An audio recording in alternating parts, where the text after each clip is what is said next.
No, it's absolutely a dump, and it's more like you ever see a bowling alley where they have strings attached to the pins? I think that's still somehow legal in PBA, but Oh my gosh. No, I have not. I've never seen that IRL. That's fascinating. It's like a museum. yeah, it really is. Yeah. They tell you it doesn't affect, but how can it not?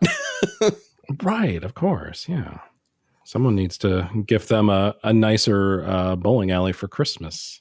In fact, that was the worst segue. With some nice polished balls, even polished balls for newfangled holiday alley. Yeah, if you didn't know us from the hackneyed segue, we're talking about Christmas things right here on the Fairly KickAss podcast.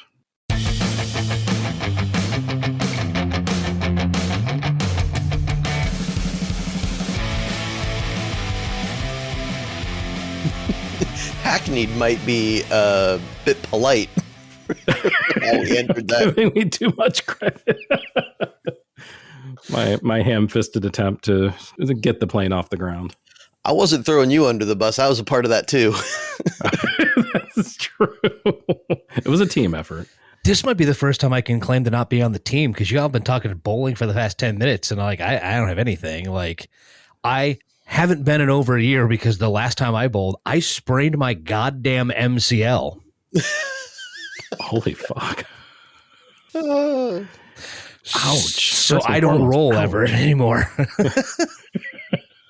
Understandable, man. Yeah. I'm special. What can I say? Yeah, Jay was talking about arms in a sling. I didn't even think about all the other body parts. Aside from the ones that I always have in a sling. What are we talking about? That's and let's see here. We are less than 2 minutes and 7 seconds in, and we have our first penis joke. So I think we're doing pretty well for a holiday special. We're on quota. Yep. We're on quota. We being Zach, Dan, Jay, coming at you with the first of two holiday-ish, actually, no, the only holiday-ish episode, I think, if memory serves, on our schedule. I think we're going to roll out a vaulted episode as well of Christmas songs that are a little bit off kilter, a little bit non-traditional. So to balance that out, we're going to have one of our good old-fashioned vibes talks where we just kind of sit around and chat about things. And the things we're going to be talking about today are Christmas standard songs. So not the weird, not the wacky, not the zany, but the things that you walk into the grocery store and hear, the things that you hear in the hotel lobby, the things that you hear on the radio. How did they come to be what they are? What even is a Christmas standard? All of that we're going to dive into. Yeah, how far back you want to go? I mean, I've got from the 1700s on, so we can think or pick. I went back to the year 1426. Jesus. It's been a thing for a long time. Yeah. Oh, go fuck yourself.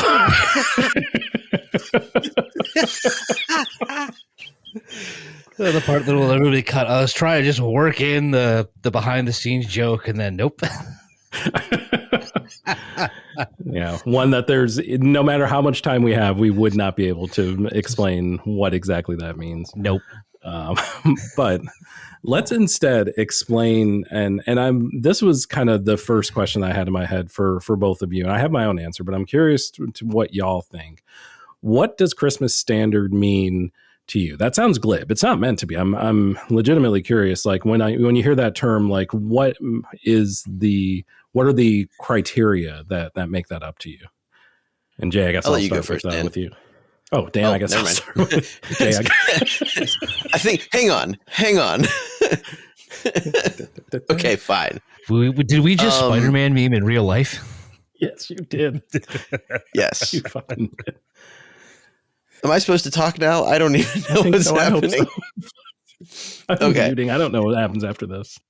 So when I was talking about clarifying the term standard, I was thinking of like sort of the difference between what a Christmas hymn would be, like those traditionally religious and like strictly for praise or prayer, and then the Christmas carols would be, usually with a religious topic still, but with a like festive traditional style, usually associated with winter.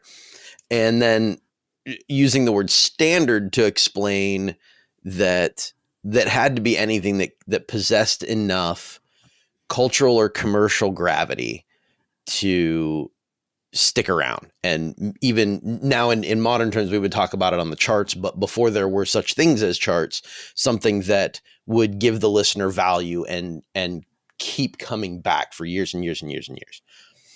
So that's where I started with my definition of what a standard is. And then, of course, I dug into the history and all the way back to the Shropshire cabins in 1426 when, never mind, we won't get into that too much because I did not enjoy what I wrote for that. But the point is, we could go back 500 years to talk about what a Christmas standard is versus what just a Christmas song. Dan, do you have a similar? No, not well. Yes, but no, because you went into the history. You dug deep behind the meaning of these songs, and when someone to me calls a song a standard, I kind of think about the definition of that we use sort of in the now, and I hate to use the term the American songbook but that's sort of the basis that we think of as standards. And you can think of the artist that you associate with standards. And if we were doing this 30 or 40 years ago, we would say it's whatever they're playing on the beautiful music station or something along that line, because that's just how my brain works to attach those two things. But it's interesting because everything that you could sit there in that you would put in the list of Christmas standards has all that lineage back. It's modern takes on a lot of old songs, a lot of old hymns, as you mentioned, a lot of old carols, things being repurposed. But the fact that we keep doing new ones is the part where I because like to begin with, not attaching it to a genre. Standards is such an interesting term, right? Because it absolutely implies that there is a set of things that are a set of things, and that's where everybody starts from. Right. Like we're all just riffing from the real book from Berkeley. Mm-hmm. Thank you, Adam Neely. So where do we draw that line to, like, is there sort of a standard, here's the Christmas songs that everybody knows, like list of things, and how do you put a song on there? When do you take a song off? Oh, you know what I mean? About that part. And it's been the last several years. So think of this as your list of universal standards, which is almost an oxymoron. When did we put Mariah Carey on and try to take Baby It's Cold Outside off? And mentally, how do we do that? That's a really interesting point. Yeah, because if we look throughout history, like you said, we have all of the classical tunes from the, let's say from like 1900 and before that are more hymnal, Jay, as you kind of mentioned. Mm-hmm. And then we have the more jaunty carols, and then we have the more pop leaning standards. Probably most of them, at least the most popular versions recorded between like 1940 and 1960. But then we also have the outliers like All I Want for Christmas Is You, which is absolutely, I would say, a Christmas standard today. I don't think it was a Christmas standard immediately. And I think that many songs have come and gone because every artist releases a Christmas album or a Christmas track, and none of them are All I Want for Christmas Is You. Like there's something, something not quantifiable to that. But yeah, I think that notability, that recognizability, I think you kind of alluded to that with, kind of the popularity of songs in modern day. That to me is one of the biggest definitions of a standard of, as we sit here in 2025. And I kind of tested myself on this. Like, look at a song. Is it a song that I immediately start listening to in my head? No, then it probably is not making the list, because I feel like we probably have very similar. If we were to make a list of like all the Christmas standards we could think of, I feel like our list would be 90% plus in lockstep with one another. Well, that's a really interesting point about that is we probably would, the songs, be in complete agreement, I imagine, for the most part, but whose version of that song is the one? Because like you said, everyone does it. Everyone has a take on like the Christmas songbook for the most part. So how do we determine why did Frank Sinatra's version of something meet the level of standard, but Dean Martin's didn't come quite there? And why did we let Jimmy Durante do a Christmas album? Someone has to answer. Because Frosty, man. I don't know. I took it a little bit differently though, because for me, like the standard is the song, and then there's versions of the standard, right? So, like you said, like the Christmas standard that, yeah, I mean, I don't know which specific song you're talking about because both Frank and Dean did roughly the same album, but that's the fun. I don't have to, and you could have picked like 10, and they would have all applied, right? And personally, I prefer the Dean Martin version, with the exception of his weird Rudy the Red-Beaked Reindeer. You know, it's more of a it's just a bit of a gin-soaked version of the song. I'm just saying. It's preference over preference of style, but the song is the same. The standard is still there.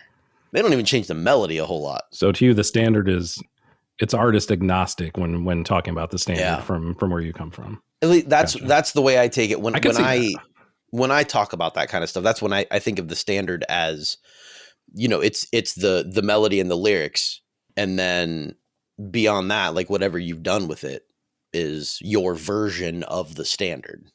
I could absolutely, because like you have some versions that are like, you know, maybe more ubiquitous than others. Not maybe, definitely more than others, you know, like, and it's, you know, kind of as I've looked through the list, I would say very few of these like have a definitive, like, this is the version of the song.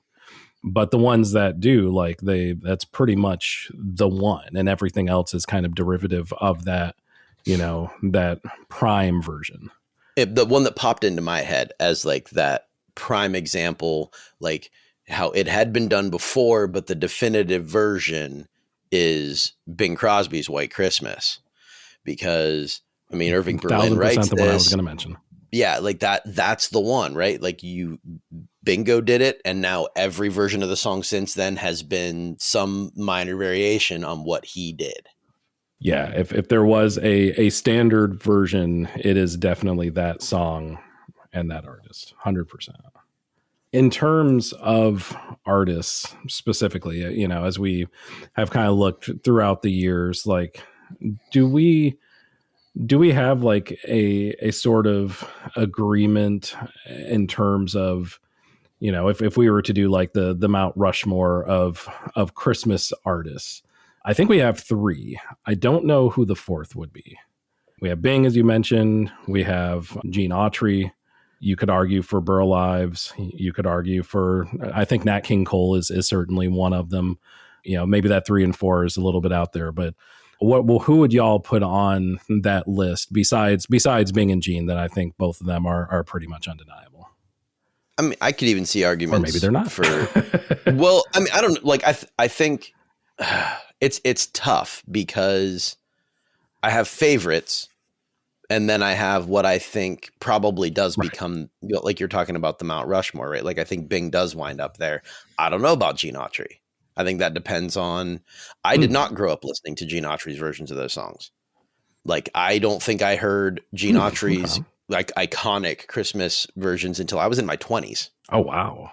So Nat King Cole would more likely make that list than him in my listening whatever. So that's a tough call. There's also a consideration for artists that is the forefront of why you think of them generally. Like what is, yes, Bing Crosby recorded an assload of music over his very long career.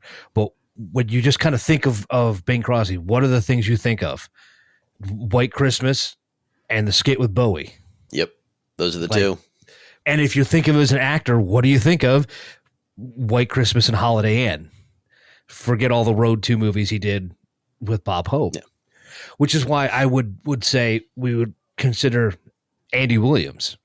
He doesn't do he doesn't do what First Noel or Silver Bell is probably the big one. it's kind of all over. He just doesn't have the list of Christmas hits. Yeah. Is he as remembered outside of a devoted fan base? I don't know if there's another way to put that.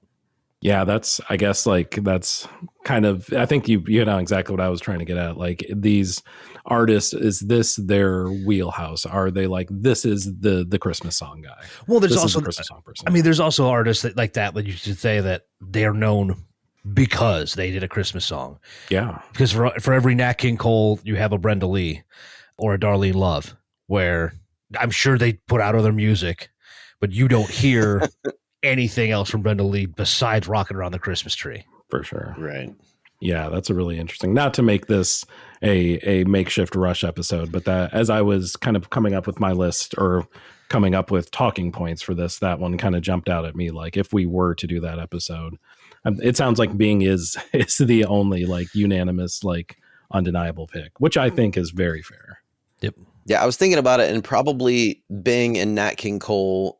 And for me, probably, I know it's not right, but probably Dean Martin. And then, I don't know, maybe Mel Torme, because it's the only version of the Christmas song that I can think of off the top of my head. Outside of Nats? Yeah, outside of, yeah. I could get behind it. Also, I'm pretty sure Mel Torme wrote it, didn't he? I think so. I think that's what I remember reading.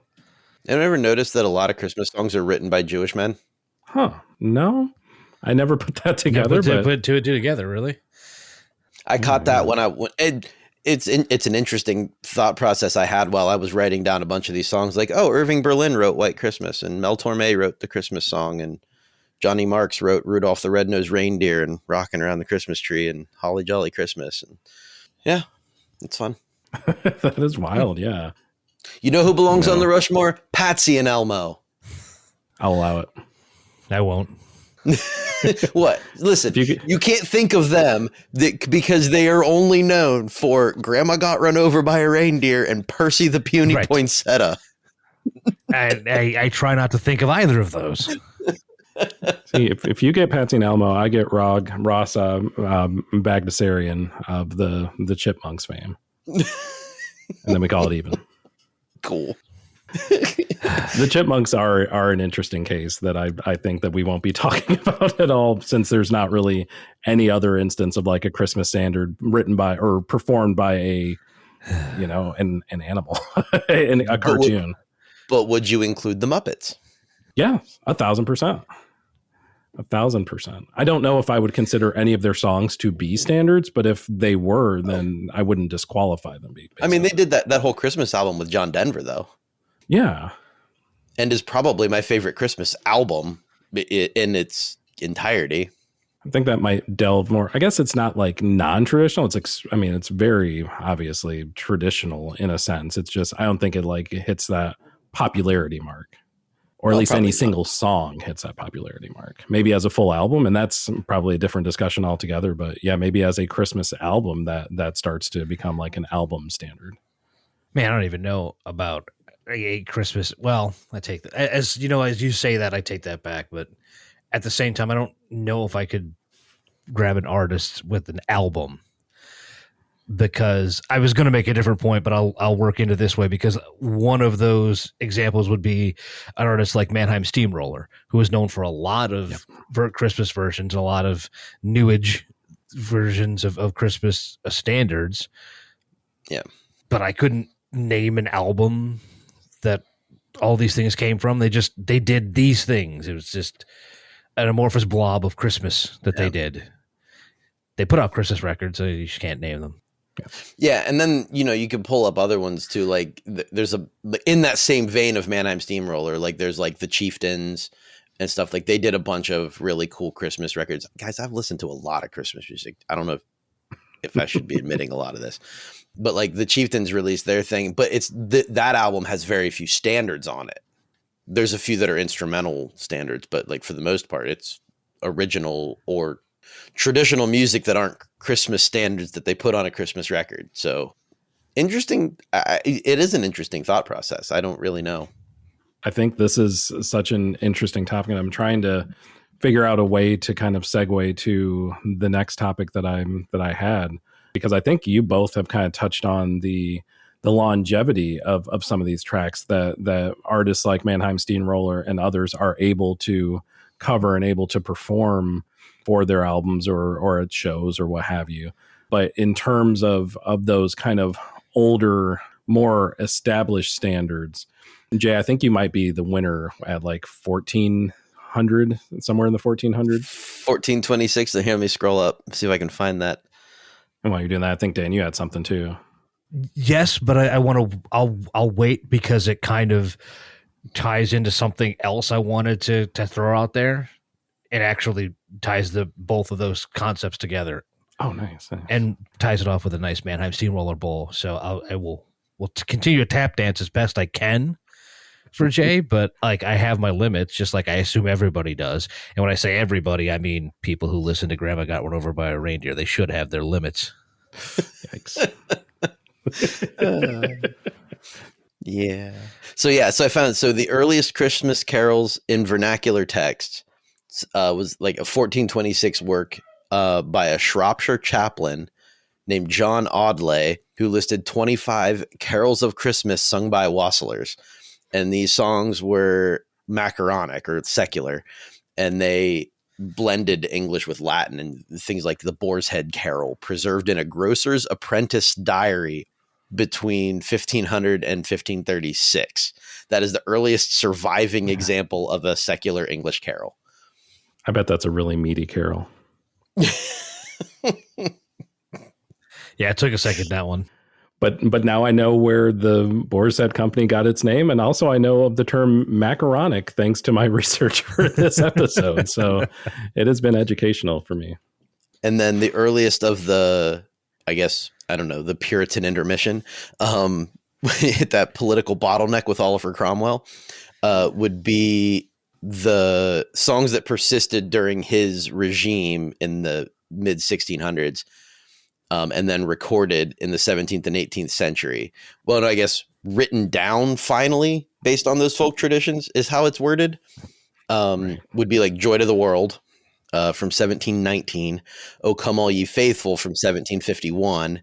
God Rest Ye Merry Gentlemen, which is in the 1760s somewhere.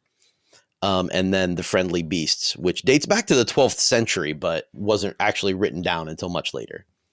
That was another fascinating thing, exactly what you touched on, that these songs just kind of existed at various points. You know, they were performed, they were sang, everyone just kind of knew them, but there wasn't like a specific like origin point, especially to like the older hymnal kinds of songs.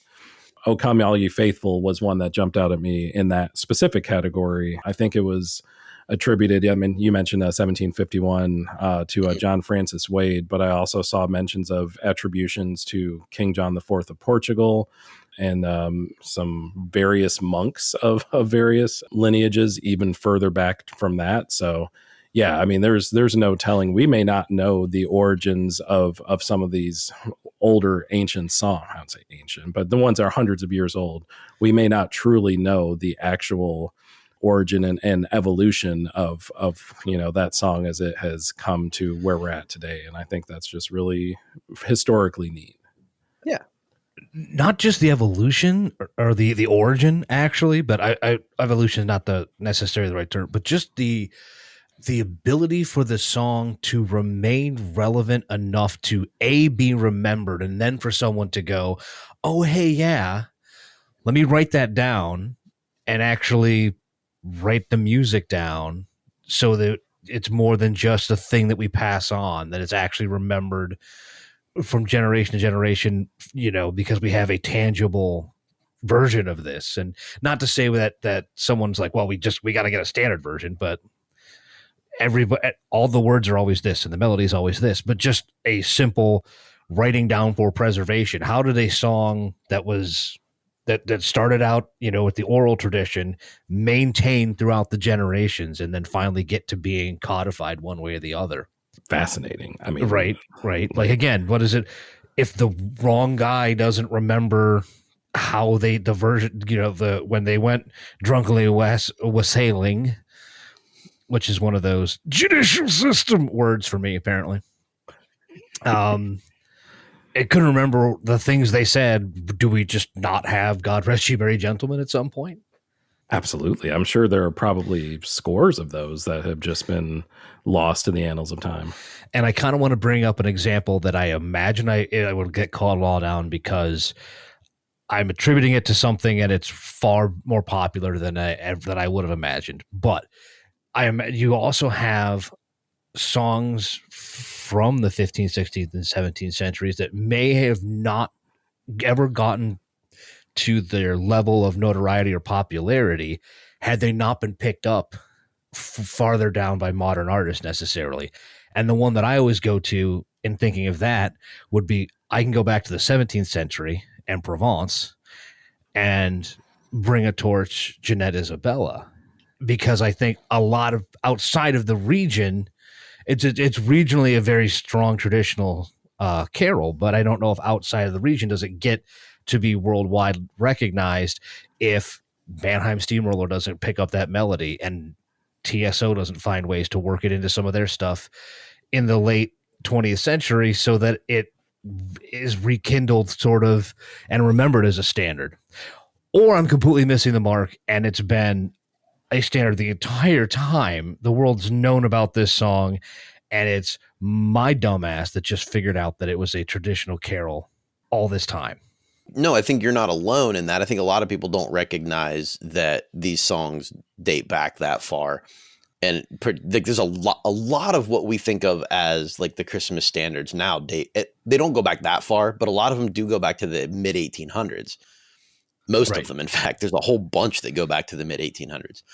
But even those songs, if you wait, 60 years from when they were produced and you're looking at like the early 1900s in Tin Pan Alley, and then the idea of copyright comes into the thing, and that first person who's recorded it, that becomes the version, right? Like that we talked about, like which version of a thing, and that becomes the thing. It's theirs, yeah.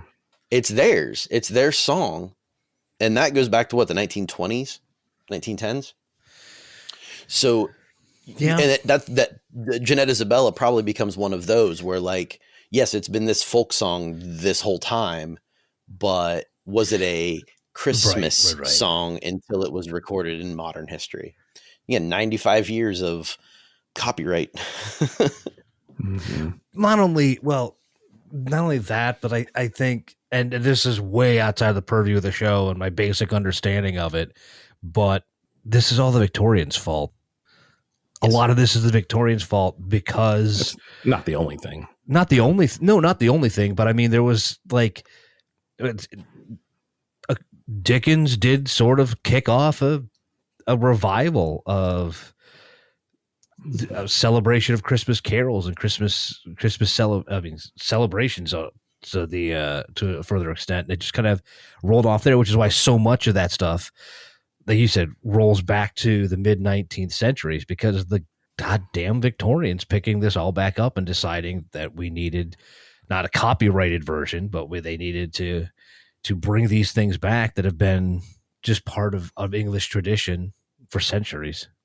It's interesting to think about that revival aspect. And this is going to sound like a bit, I promise it's not, but like, it's the Dickens of yore is very similar to the Hallmark of today, of being that, shit on it if you must. And I think a lot of that's probably fair, but like they're almost synonymous with one another of Christmas and Hallmark. And I think there is something to be said about how much impact it's had, at least on the modern interpretation of a modern Christmas and musically too. Certainly there are so many tracks in those movies that are, some original, but probably mostly the same standards we've been talking about.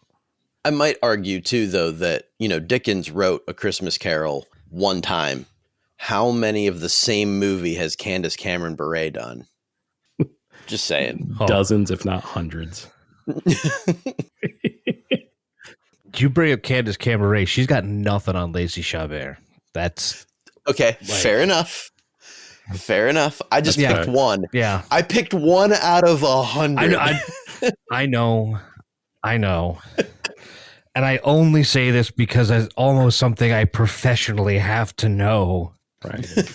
I mean, Probably got the whole catalog memorized at this point. no, but I know a lot more actors who've basically have their entire careers shot in Vancouver between set between October and January, and that is the only time that their acting skills ever work. Does that now include Dean Cain?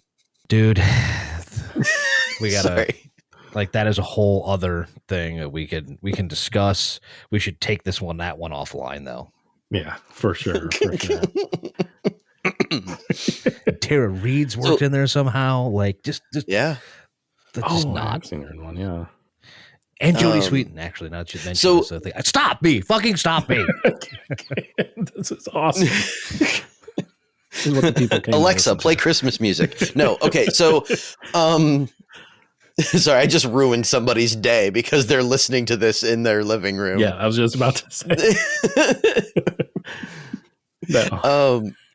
Anyhow, no, but it does beg a question too. Like you're talking about, like, you know, we talked about how like the standard, you know, the thing, you have that version of it, and then we can get to the true Grinch of the Christmas season, which is the Billboard charts. I know they're kind of our bread and butter at the moment, but for December, we're left without something to talk about, and that's why we're doing this, because the Billboard charts have robbed us of the potential of new music during the Christmas season just by having those Christmas hits come up again and again and again. And while occasionally we'll get new versions of those standards, you know, Michael Bublé pops on the scene and gets to chart, and you know, we get stuff like that, but for the most part, it's those nostalgic, comforting favorites that pop up year over year, and we get nothing new. Very rarely, right, do we get a new song that even can make an arguable claim of being a standard. You know, we touched on All I Want for Christmas Is You. I think that one is pretty undeniable. I think John Lennon makes the cut. Yeah, I think that one would certainly be on. Well, I mean, that does play really well into a question I had written down, and I guess it's a perfect time for now, is like, how do we make additions to this year list? Like you said, does John Lennon make the cut? Does Happy War make the cut? Does Wonderful Christmas Time make the cut? Yeah, I think it's always up there. How about Wham? Yeah, that's that's legit. Not even a joke. Yeah, for sure. Yeah. For sure. As we sit here right now, the middle of December recording this, according to every measure that we use to determine whether a song is popular at an exact moment in time, Wham is the second most popular song in the country. Yeah, So- I mean, love it or hate it, like it's Exactly. it's undeniable. And you all just lost that game. Congratulations. Hell yeah. I lost it a week ago. You mentioned TSO, Dan, Trans-Siberian Orchestra, Christmas Eve Sarajevo 1224, like absolutely a Christmas standard. It's not a traditional Christmas song, but I would certainly put it in the list of standards. I mean, it's interesting because it's a thing that 90% of people will hear that song, recognize that song, maybe even know it's TSO, but not know that it's called Christmas Eve Sarajevo. Right. It's a very unique Right. title for sure. Unlike many Christmas carols and many Christmas songs, the title does not jump out at you Right. or in the first line of the song. Now that I keep looking at this list because I had a project I was going to do, and I'm probably still going to do it. And there's a holiday 100 that Billboard does, and I'm doing some stuff with that. And as I look at a lot of the songs that you would put as standards, title of the songs, first frickin' line. All I Want for Christmas is actually the rarity. Last Christmas Right Away, Rock Around the Christmas Tree, Jingle Bell Rock, The Most Wonderful Time of the Year. It's beginning to look a lot like Christmas.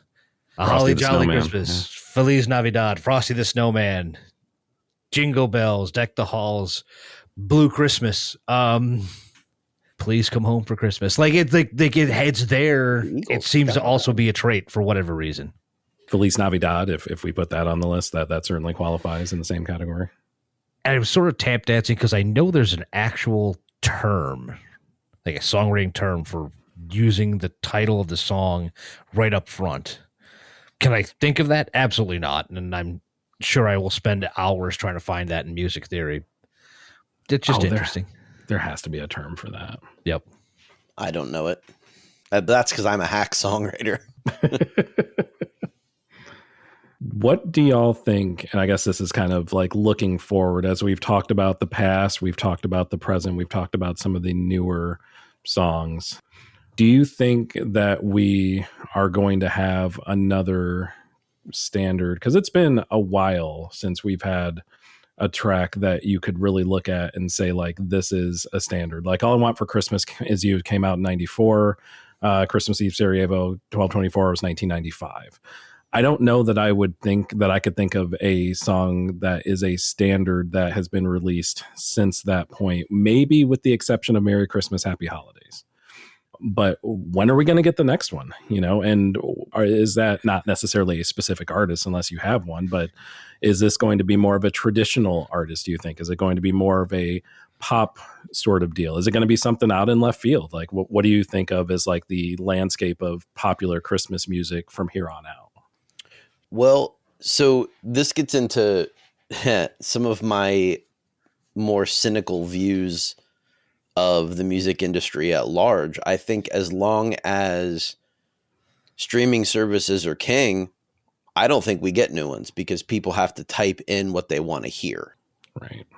And in order to get new music, you can look in and somebody might stumble across something on a DJ list or something on Pandora, or if they actually do listen to the radio once in a while, they might stumble into something new. But I think it takes a whole lot of luck at this point for anything to break through.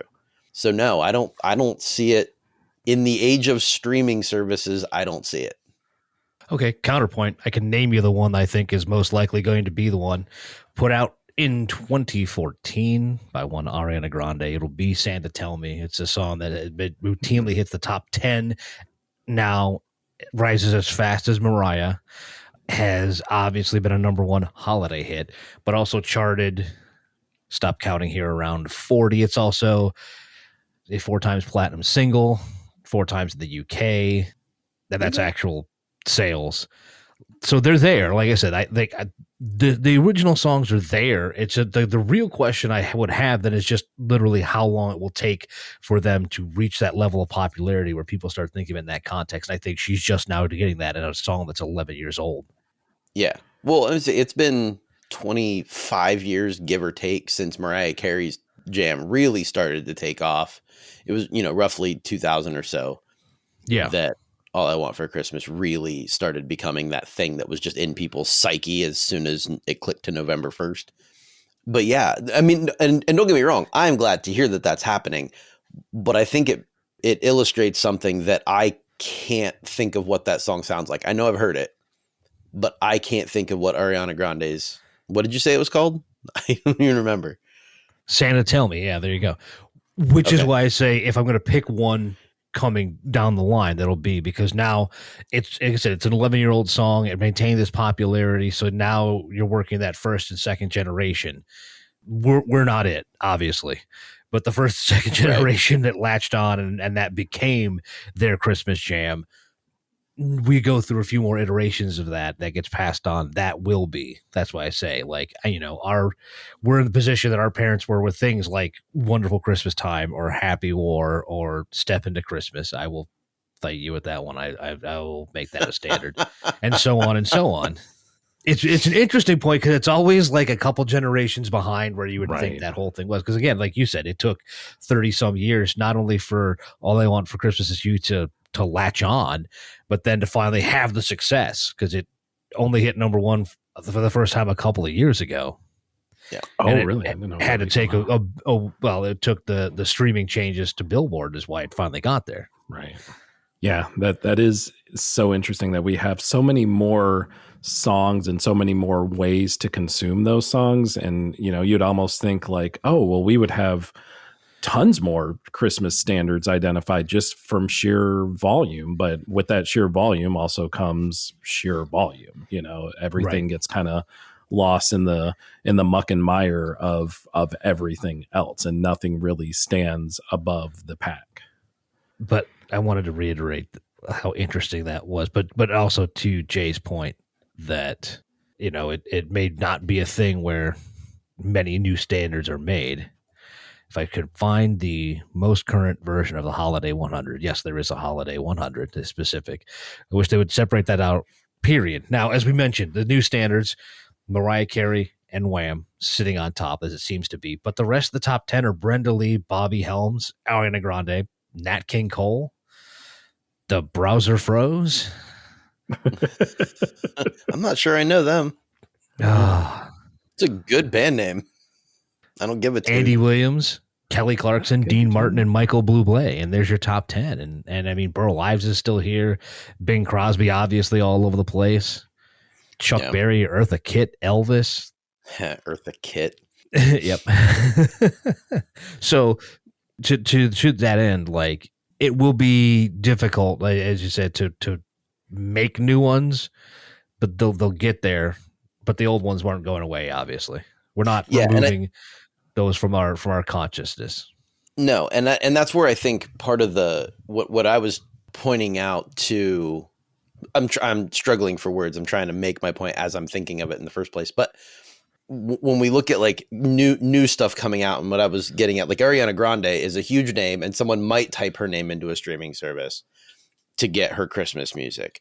But the bulk of those popular artists who are doing Christmas music in the first place are still doing standards, right? Your Kelly Clarksons and your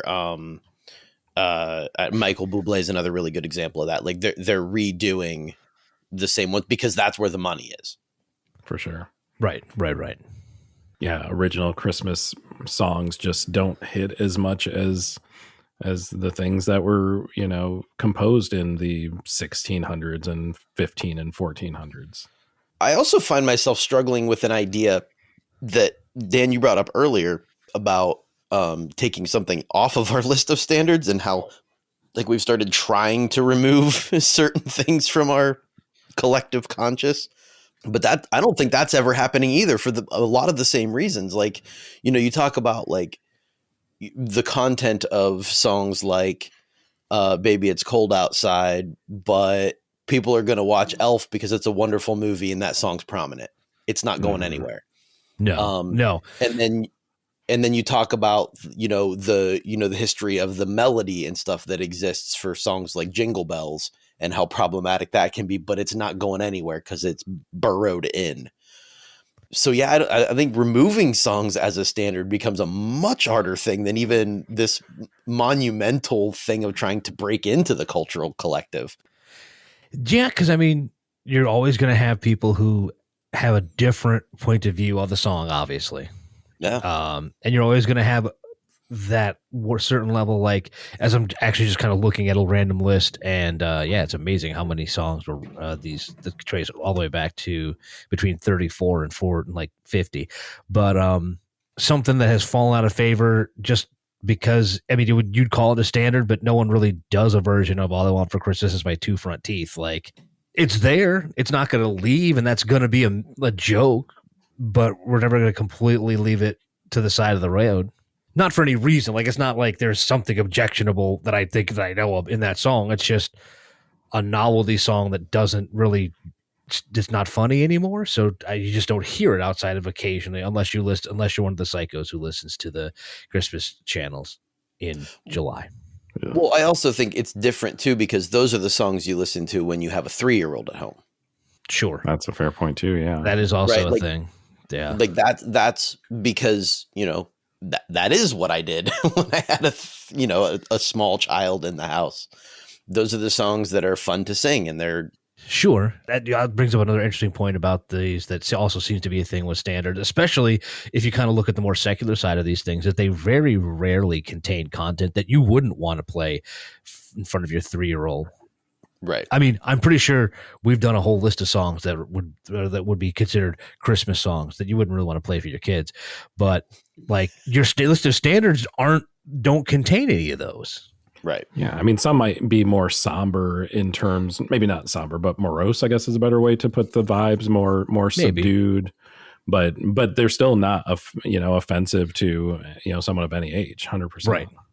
I like, this is a weird thing to bring up at the moment, but it's what popped into my head, and apparently I have no filter. So I'm going to say the other one that surprisingly slaps that is a children's Christmas album is the VeggieTales Christmas record. Oh, I bet that's killer. It's so good. And actually has some stuff in there for the adults listening. The song Jingle, Jingle, Jingle, Ka-Ching, aces. Amazing. Shout out VeggieTales. Get them on the show. Maybe not the actual veggies because, that would. Are you just going to interview a cucumber? I mean, you've interviewed a pie, so. Oh, God, we did, didn't we? Oh, no. 2026, the intro bit's coming back with a vengeance. No. Mark your calendars. Well, let's end with this. Just one single answer to the question: what's the best Christmas standard? Oh, Man. that's a tough one. Yeah. Best Christmas standard. Honestly, like I think I'm gonna go with Oh Holy Night. And the reason I'm gonna go with Oh Holy Night is because the version that always pops into my head is in the middle of another song, and that is Harry Chapin's song Mr. Tanner. Mm-hmm. And that's the standard version. It's standard, but because of how it sits perfectly into this other story that's been built around it, I think that kind of illustrates to me what a Christmas standard should be. It's part of this story. It's part of this bigger thing. And that's what I think of when I think of that song. So I'm going to go with Holy Night. Hell yeah, dude. And Dan, what about you? I might agree with you if we were talking what would be the most fun to perform, and just because you could pull out the old ham in yourself and really let that one go and let your inner Josh Groban just shine. As it so often wants to do. Yeah, no, well, all right, fine. But I like the middle ground of the Christmas song because it actually kind of, I mean, it takes it takes anything that could possibly, no, I had to say possibly, so I don't want to misremember a line or anything, but it puts the forefront of the actual vibe of the song to just a celebration of the season. They don't need not any of the negative trappings of the holiday, none of the overbearing trappings of the holiday, just Christmas, get together with your family, celebrate, et cetera, et cetera. Also ironically composed during a 1944 summer heat wave. Interesting that that was the timing of that. Yes. Well, I think I'm going to switch mine up a little bit because my actual answer would have been Oh Holy Night, because I feel like that is the right answer to the question. But if I had to have a second one, gosh, it's probably going to be probably Rudolph. I think Rudolph, the Red-Nosed Reindeer, is a super fun song. It kind of hits the mark of being, great for the 3-year-old and the 103-year-old. It's catchy as all hell. It forces you to remember all the names of the reindeer in case you ever forget them. You can always just sing the song to yourself, and not that you'd ever be in that situation, but in case you are, it's a handy tool. And it's a story. It's a rags to riches story. We all love an underdog, and Rudolph may have been the ultimate Christmas underdog. So I am Team Rudolph all the way. All right. But don't let us, kind of soil your love of Christmas standards, listeners. What's your favorite standard? Do you think we hit the mark with our discussion, with our interpretation? What would you consider ones that maybe we didn't talk about today? Because certainly there are a slew of songs I think all three of us would consider standards that we never even mentioned. So tell us, what do you think would be your standards, whether they're more popular songs, whether they're your particular songs that like Christmas starts for me when I hear song blah. Let us know in all the usual ways. Blue Sky, Instagram, Threads, TikTok, at Fairly KickAss on the whole lot of them. FairlyKickAss.com. We aren't going to put out a playlist for this song or for this episode because you've heard them all a million billion times within the last week. You don't need us to continue to inundate you with that. Nah. But other episodes, we will have that. FairlyKickAss@gmail.com if you prefer the email route to get a hold of all of us. And of course, wherever you get your podcast is where you will get more Christmas content. And by more, I mean one more episode of Christmas content from us.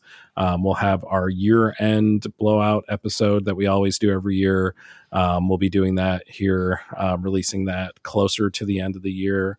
Tons of content that we put out in 2025 and for the last 4 to 5 years that you'll also find. So go back in the catalog. Let us know if there's something particularly that you like or dislike. We'd love to hear from you. And as always, if there's somewhere where you can't find the Fairly Kick-Ass podcast, please let us know that as well. And we will make sure to get on your preferred podcast provider of choice. And boys, I don't know that we have anything else to say besides Merry Christmas. Check your list twice and your vibes thrice. Hail Santa. I mean, we all know the real answer was Christmas to Hollis, right? Oh, yeah, for sure.